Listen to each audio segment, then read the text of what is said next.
Good day everyone, I'm Siti Nur Amani with my team members Siti Nur Soleha, Siti Nur Aisyah, Nur Atira Kaisha, Siti Nur Iza Shakira and Nur Husnina Kamra. Today we are going to present about cancer treatment in Malaysia. Nowadays, the use of nanotechnology in the medicine area is no doubt anymore. The development of nanotechnology is impressive since it can improve high sensitivity, specificity, and multiplex measurement capacity. It therefore been investigated for detections of extracellular cancer biomarkers, cancer cells, and in vivo imaging. Next, the conventional method that widely used are X-ray, magnetic resonance imaging (MRI), computed tomography (CT scan), endoscopy, and ultrasound. However, they can only detect cancer when there is visible change to the tissue. But since we have nanotechnology, the cancer diagnosis can be done by applying nanoparticles to capture cancer biomarkers like cancer-associated proteins, circulating tumor DNA, circulating tumor cells, and exosomes. The advantage of applying nanoparticles in cancer detection, it can improve the specificity and sensitivity of an assay. This is because of their large surface area to volume ratio relative to bulk materials. Due to these properties, nanoparticle surface can be densely covered with antibodies, small molecules, peptides, and aptamers. These moieties can bind and recognize specific cancer molecules. By presenting various binding ligands to cancer cells, multivalent effect can be achieved as well as increase the specificity and sensitivity of an assay. The current state of science and technology development of bioscience technology in Malaysia, which involve the universities, government ministry and agencies, and also industry. First, university. There are various establishments of well-equipped nanoscience or nanotechnology research centres, such as Ibn Sina Institute for Fundamental Science Studies (IIS). There are also increased number of postgraduates in nanoscience or advanced materials in Malaysia. This situation happened especially when the government has introduced the National Science Fellowship Scheme. This scheme is a scholarship awarded to excellent students to pursue full-time postgraduate studies in science, technology, and innovation. Next, government. Government Malaysia's national biotechnology policies aspires to turn the biotechnology industry into one of the country's most important economic contributors. This statement can be proven by looking at the landscape below, where the Malaysian verified nanotechnology product market revenue is expected to increase year per year till 2025. There are also nanotechnology programs such as iNanovation. iNanovation supports and empowers small and medium enterprises to establish a foothold in the industry and grow their market share. Next, there are also an agency under the Ministry of Science, Technology and Innovation, MOSTI, named as NanoVerify Sendirian Berhad. This agency is mandated to monitor and facilitate nanotechnology development and commercialization in Malaysia. The benefit of this agency is, first, to assure sales of genuine nanotechnology products. This situation will boost customers' confidence and trust toward the product.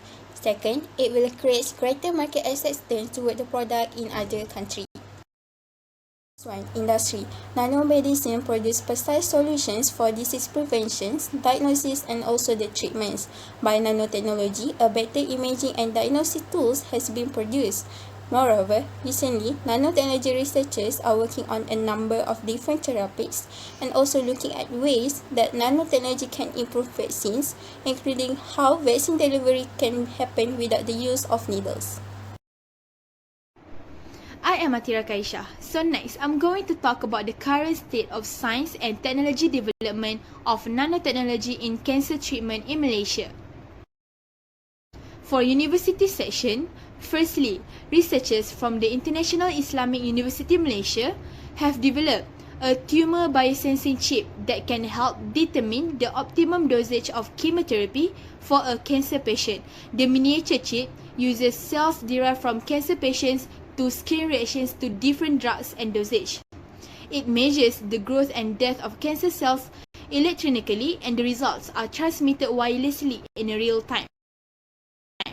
Secondly, researchers from University Malaysia Pahang also developed the Triple Negative Breast Cancer Research Project to treat breast cancer using nanotechnology.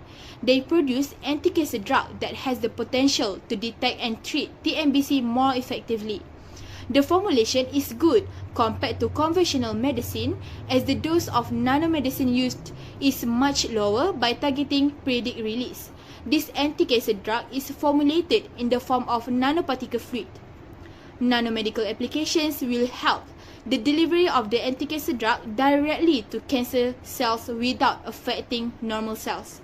And at the same time, this drug will release a diagnostic agent to cancer cells. The diagnostic agent will continue to travel to all tumor areas through the bloodstream. Therefore, the patient's condition can be monitored from an early stage. For government and industry section, Nano Malaysia Berhad is Malaysia's lead agency responsible for the commercialization of nanotechnology in the country. Nano Malaysia was incorporated by the Government of Malaysia as the special purpose vehicle to spearhead the growth of national nanotechnology sector. Nano Malaysia Berhad was incorporated as a company limited by guarantee under the Ministry of Science, Technology and Innovation. One of their key strategic sectors is wellness, medical and healthcare. To develop innovative products and nanomedicine experts in Malaysia, IBM Research and Nano Malaysia had embarked on a joint research program to develop nanogel star polymer-based materials that will ease access to antimicrobial coatings and drug delivery applications, which give a big impact in the cancer treatment. I am Siti Naisha Binti Bakri will present about examples of how the driver play a role in sustainable development and also some examples from other countries. Undeniably, nanotechnology has played a role in sustainable development, and in order to maintain it, the health of the people comes first. Once the explorations in nanotechnologies have been done, we can find that it can contribute to curing once incurable diseases and enable quick response to health crises, which is related to decent work and economic growth.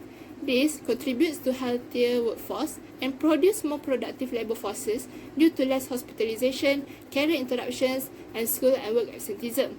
Nanotechnologies have been used for decades ago to treat cancer and increase the survival rates of cancer patients.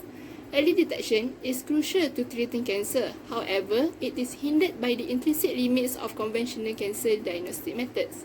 Nevertheless, nanotechnology provide high sensitivity, specificity, and multiplex measurement capacity, and is therefore used for the detection of cancer cells in the initial stages. Other than the United States, China has also been leading the nanoscience and nanotechnology innovation to drive some of the world's biggest breakthrough.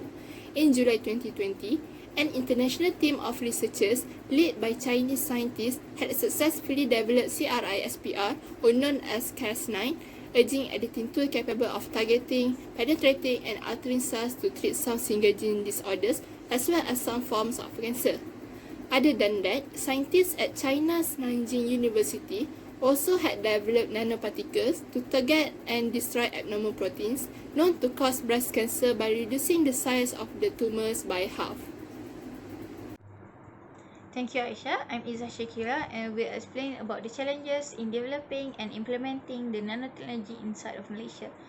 Firstly, there are a risk that the nanoparticle may damage our lung. Several studies have shown that carbon nanotubes, which are very similar in shape or asbestos fibers, cause the damage to the lungs of rats. As we know, the respiratory system of a rat is very similar to a human. Therefore, the use of nanoparticle itself inside the human body is very concerning. Next, there are also concerns that once the nanoparticles are inside of our bloodstream, they will be able to cross the blood-brain barrier.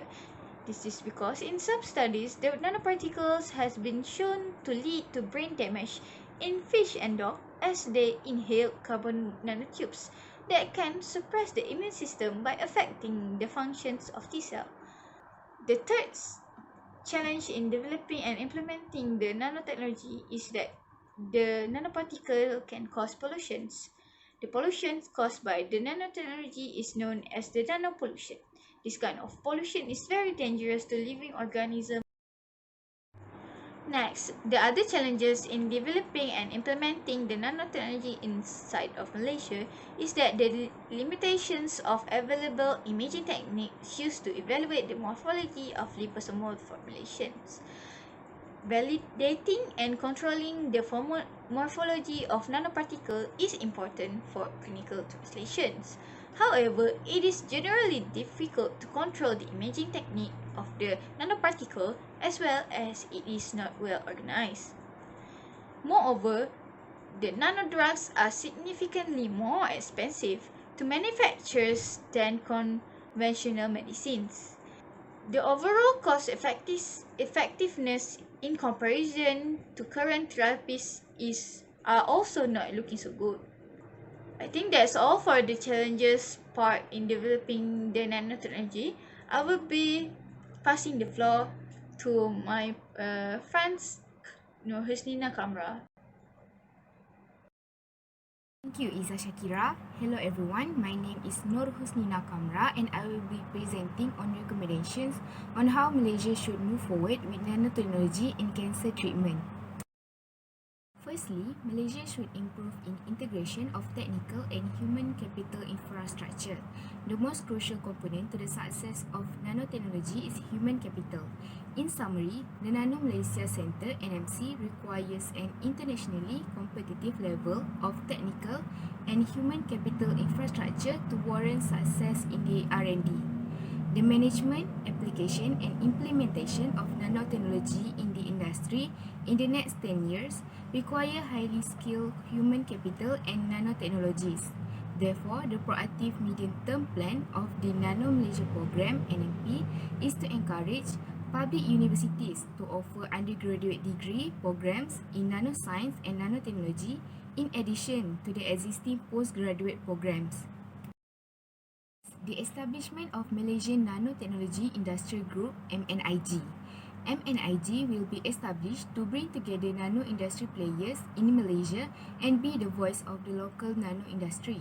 MNIG would serve as a collaboration platform between nanotechnology companies and small and medium enterprises (SMEs), as well as assist in intercompany coordination in the supply chain of nanotechnology products.